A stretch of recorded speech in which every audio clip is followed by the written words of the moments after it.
Welcome to another installment of the Mere Mortals Book Reviews. Today I have two books. First one coming up is Mindfulness, A Practical Guide to Awakening by Joseph Goldstein. And the second is a classic, Daniel Defoe's Robinson Crusoe. I'll get into the Mindfulness book first. So I actually didn't particularly want to read this one first. I actually wanted The Experience of Insight by the same author after hearing a podcast between him and Sam Harris. And it's about meditation, obviously. It was written in 2013, and it is about the Satipatthana Sutta, which I absolutely butchered, but in Sanskrit, that's the Buddhist discourses. And it talks a lot about mindfulness. Obviously, the book is called Mindfulness. It's 13 chapters with consisting of 44 subchapters. So it's a thick book. I think all up, it's got close to around about 400 pages, minus some appendices and intros. And I only managed to read a third of it. It was a bit of a slog, to be honest. I'll get into why I found it hard, but first I'll go through some of the themes in the book. So even though it doesn't particularly say it on the front, it is a lot about Buddhism. So it's front and center. It's talking about the dharmas, the dukkha's, the 5 hindrances, 6 spheres, and 5 aggregates of clinging. And I am interested in Buddhism as a whole, but not when it's served up in this sort of format. As I mentioned, it has a lot of subchapters, so he goes through quite rapidly. Well, not quite rapidly, but he sort of glimpses over this bit and then onto the next bit, this bit onto the next bit, this bit onto the next bit. And it didn't really have a flow to the story. It felt like I think he designed it so that each chapter could be read on its own. Whereas for me, I probably would have appreciated more of okay, we're starting here and it's flowing through this bit. There's the Buddha's life. And it's not really about the Buddha's life. It's just some of the small teachings from it. And while mixing that in with mindfulness and the meditation aspect. So on the meditation, there were some helpful parts, but it brought up many questions for me as well. While reading the book, I never got to a point where I was like, okay, this is a good practical guidance for me to sit down and this is what I should do. It does start with some of the basics, i.e. the posture, concentrating on the breath and things like that. But there was, I don't know, it just felt so wrapped up in Buddhism that it was hard to separate. And I understand that mindfulness and meditation, I guess, if not comes directly from Buddhism, it is very tightly linked with it. And I was just struggling. I struggled to understand, okay, why using this sort of language? It was very flowery and difficult to pass out. And this was one thing, as a religion, it was hard to separate that from the mindfulness. And what I thought when I was getting with this book was the pretty much meditation, whereas it was probably about half of the mindfulness teachings, but also wrapped up in the Buddhist, I guess, tradition and religion. So some of the observations, I noticed from the get-go that I was coming into the book with this attitude of I guess, a lot of skepticism. As soon as someone or something starts talking about, the universal flow, the guidance of whatever energy flowing through the body and, hitting your chakras and blah, blah, blah, I instantly noticed myself taking a step back and reading it very skeptically. I actually think one of the reasons for that is I am an extremely gullible person. At least I'm not so sure of it nowadays, but back in the past, I remember in school when I was being told, gullible's written on the ceiling, and I'd look up and try and find it, or gullible's the only word not in the dictionary. I fell for those way too many times. And even nowadays, Juan has a very particular style of joking, which is talking absolute bullcrap, and I still fall for it so often. So that's one of the reasons why I do take this sort of skeptical look. And when I'm doing that, it almost becomes too much at times. I become dismissive.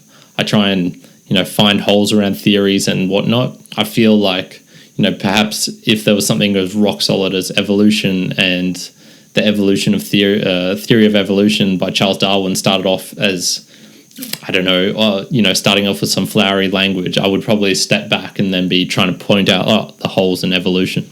So that's one thing I noticed. And, as I was reading the book, I tried to get to these points where I'd clear my mind and I guess be a little bit more welcome and open to the readings and what it contained within. One thing I really liked in the story was his almost little personal stories. These I actually found helpful. So these were talking about moments in his meditation experiences when something happened to him or he changed something to I guess progress to another level.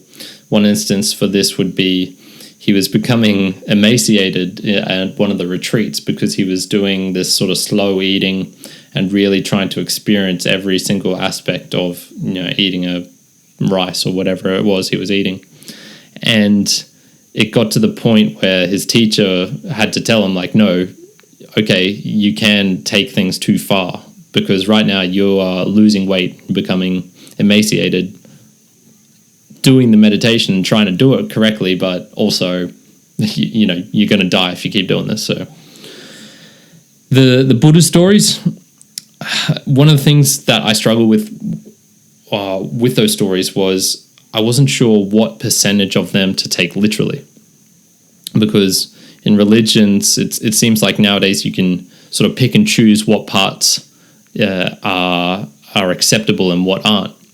So I know that's quite common in Christianity, because there's a lot of things like you can't wear materials made of two different cloths and things like that. I'm not aware enough of Buddhism to know, okay, what parts of the Buddhist text are to be taken literally and what are not to be. So some of the stories I just didn't know. So there was one example in there where someone was doing something and then his old teacher needed help or was falling down the wrong path or whatnot, and he appeared instantly. So I was like, okay, am I meant to take that as like he can teleport and that's what happens if you can achieve nirvana, or is it just a metaphor for appearing somewhere very quickly? So I didn't really know with those. And with the enlightenment that is to be found, which is mentioned a whole lot because that's sort of the end goal of Buddhism, which is, I imagine if I talk to some Buddhists, they'd say, no, it's not the end goal. It's, on the path to becoming or whatnot. There was people in there who became pretty enlightened pretty quickly. So I was saying after a couple of days, some kids could become enlightened.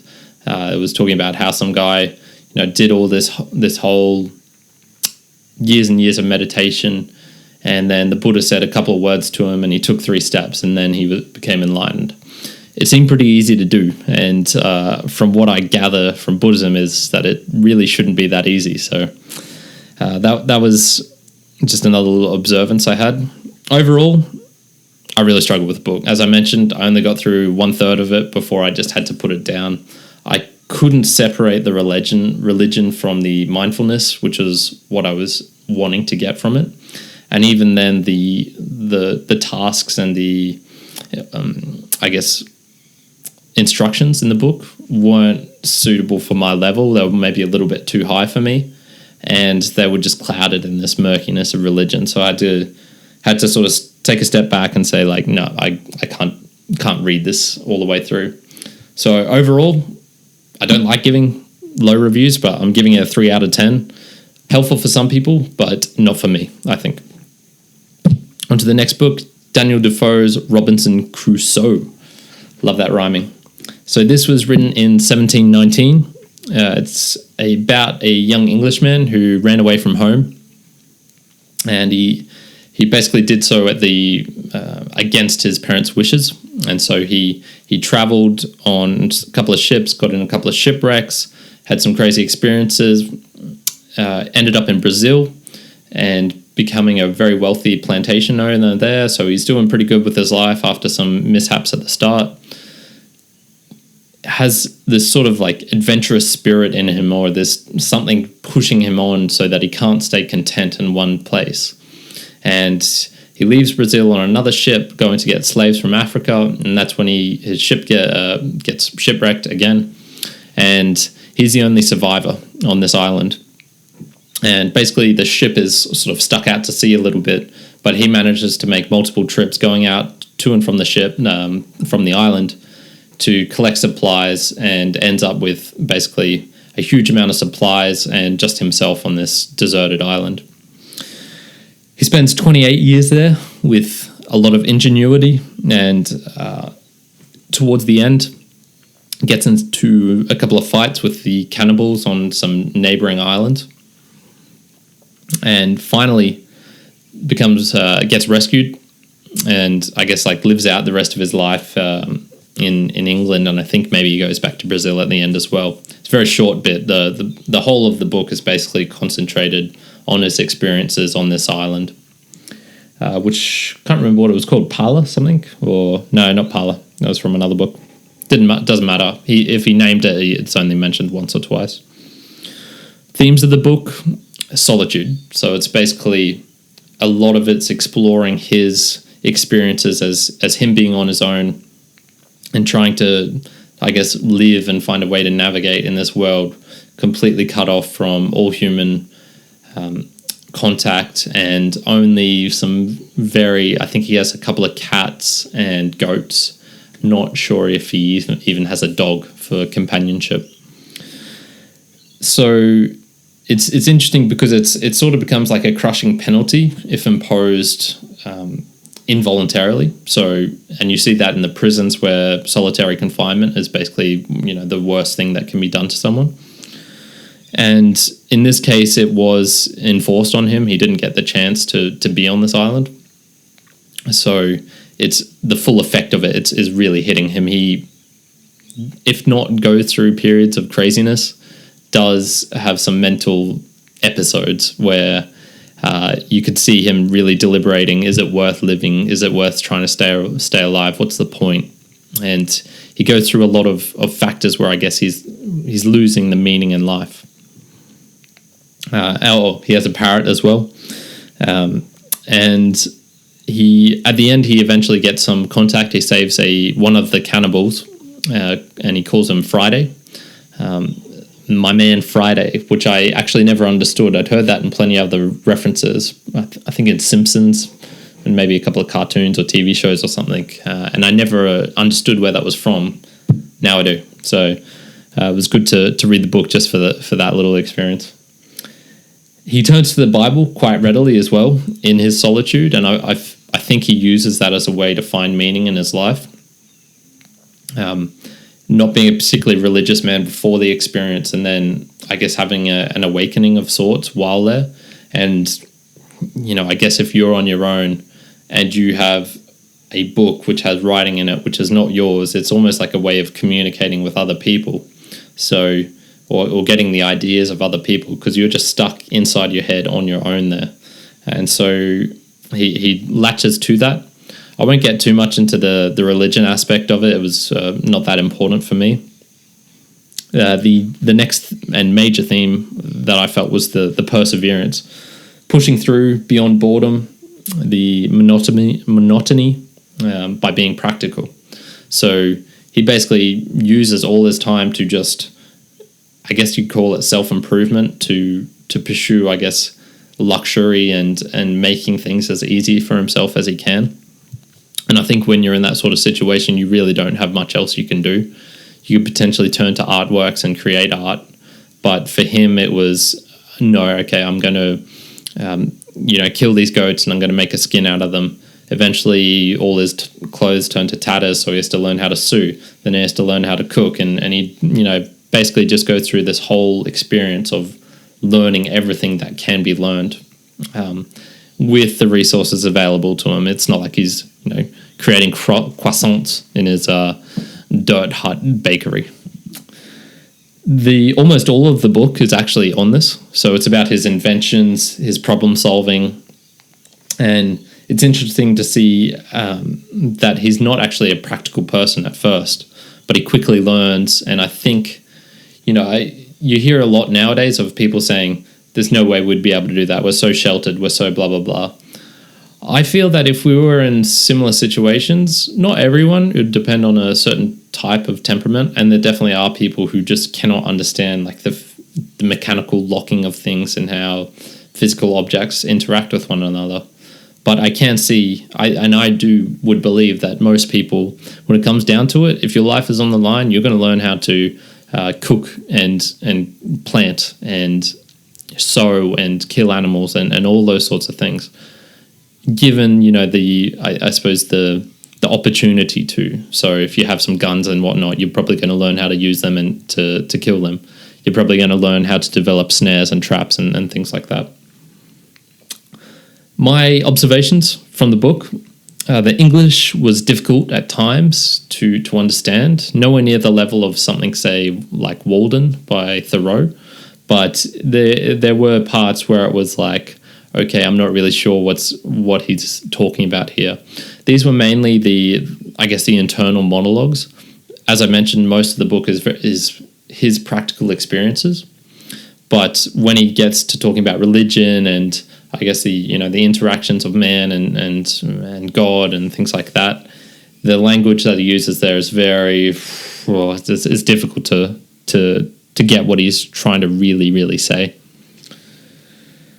I dislike the character as a person. I found Robinson Crusoe just had so many negative aspects to him. No gratitude at all. So at the start of his life, you can see him abandoning his parents. He finally manages to make it somehow, and then he abandons that as well. It's like he's not content. He can't appreciate what he has.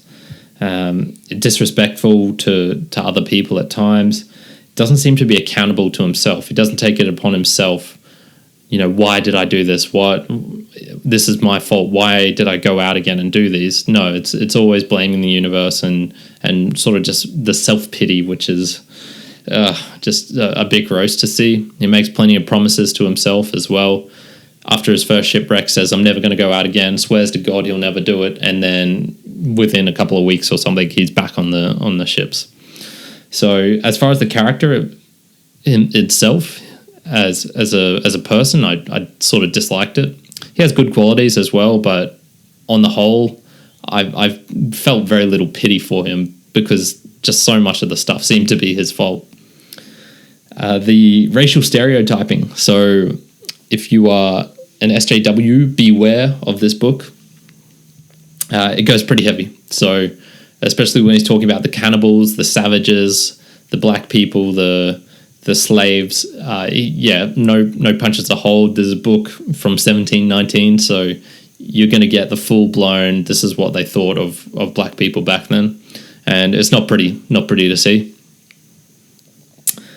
It's a realistic fiction genre as well. And so this was actually one of the first books, I think, ever to sort of combine fiction, which was realistic as well.